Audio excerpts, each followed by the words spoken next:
Además se entiende que estos hombres eran parientes o primos de Jesús.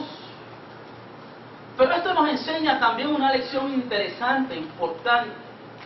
Porque oiga, las posiciones del reino no se consiguen por parentesco, no se consiguen por herencia, no se consiguen porque soy el hijo de fulano, el hijo de perencejo, el hijo de sutanejo.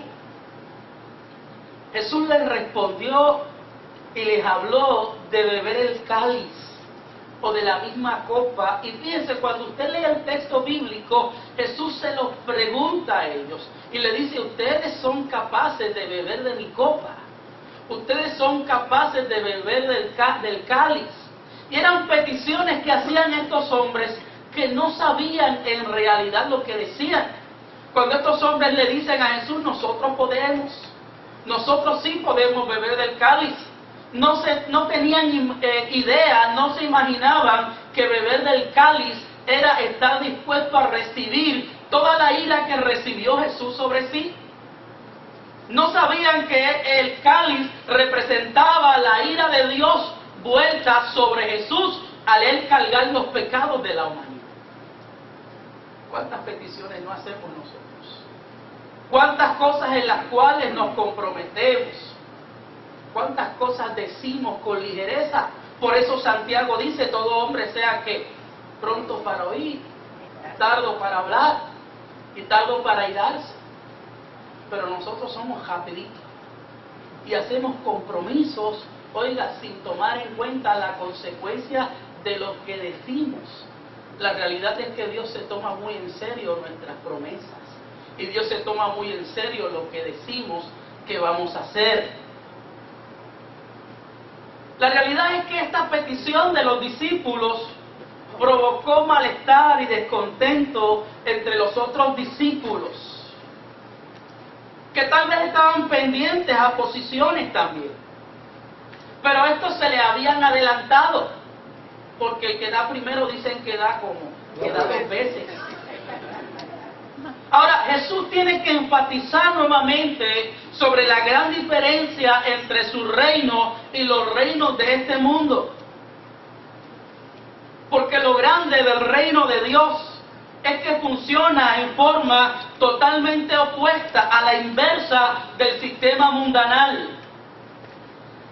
Así que, como creyentes, cuando advenimos a la fe, nuestra mente tiene que ser transformada, como dice Pablo, renovada. Hay que pensar en forma distinta. Los estilos no son los mismos, no son iguales que los estilos mundanales. Alguien dijo: ¿cómo puedo vivir y agradar a Dios en este mundo? La respuesta es: pues observa lo que el mundo practica, lo que el mundo vive y ordena, y haz todo lo contrario. La Biblia dice que no amemos a Dios. La Biblia dice que no sigamos la corriente del mundo. Mire, en los tiempos de Jesús habían Césares y Herodes, habían gobernantes, y estaban los fariseos, los saduceos, los escribas, con quien Jesús chocó desde los principios de su ministerio. ¿Por qué? Porque usaban la religión como palanca para controlar a los demás. En el mundo estaba el gobernador romano con su séquito, estaba el potentado oriental con sus esclavos, estaba el hombre de negocios con su grupo de esclavos que lo atendían. Y en el mundo eran considerados grandes, hombres que ocupaban todas sus energías con el propósito de llegar a la cumbre. Y cuando han llegado a la cúspide, hacen que los demás sientan el peso de su autoridad.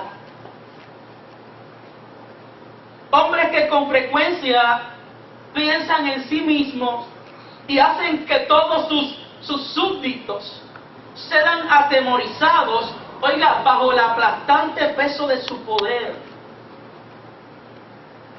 Jesús está diciendo: que en el reino sobre el cual Él reina se obtiene la grandeza siguiendo un curso de acción que es exactamente lo opuesto a lo que sigue el mundo incrédulo. La grandeza en el reino, la grandeza en la fe consiste en darse a sí mismo, en entregarse a sí mismo al servicio a los demás para la gloria de Dios. Eso es hacerse grande. El gran llamado de la fe cristiana y la mejor forma en la cual imitamos a Cristo es haciendo esas dos cosas que Jesús dijo que vino a hacer. Vino a servir y vino a dar. Y el que no sirve, no sirve.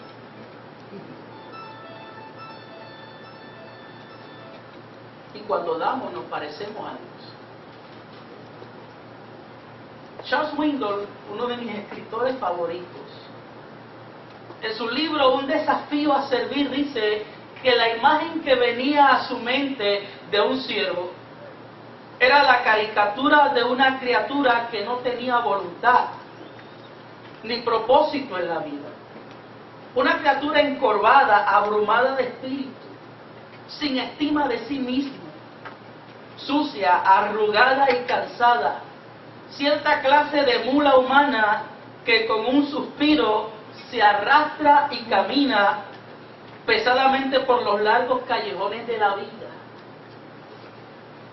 Mire, un esclavo o un siervo o un doulos en el mundo antiguo no era más que una cosa, que un objeto, que una herramienta de trabajo, alguien que estaba a la disposición y al servicio de su amo, alguien sin voluntad, alguien presto a obedecer.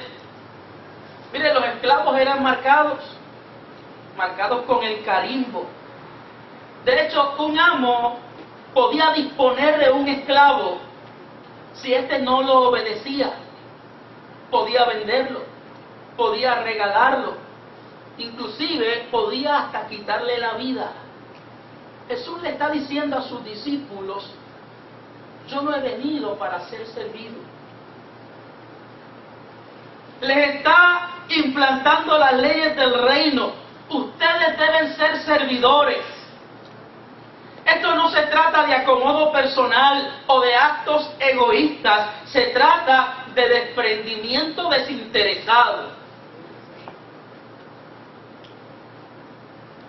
Y mire, vivimos en una sociedad que llama a la independencia, que llama al aislamiento, que llama al egoísmo, que llama a que el individuo se centre en sí mismo, en su casa, en su negocio, en su familia, y se olvide de todo lo demás. Nuestro mundo se ha convertido en una institución grande, impersonal y ocupada. Estamos alejados unos de los otros. Aunque estamos apiñados, nos sentimos solos. Estamos distanciados, empujados. Hemos llegado a estar juntos, pero no comprometidos. La mayoría de los vecinos ya no se hablan a través del patio. Ya no se hablan por la puerta de atrás. Ahora el bien cortado césped del pasto al frente mantiene a la raya a todo el mundo. Es como si estuviésemos ocupando un espacio común, pero no tuviésemos intereses comunes. Oiga, es como si estuviésemos en un ascensor en el cual hubiesen escritas las siguientes normas: no hable, no se ría, no se permite el contacto visual. Y estamos en esta sociedad donde vamos perdiendo el contacto unos con otros y donde nadie quiere servir.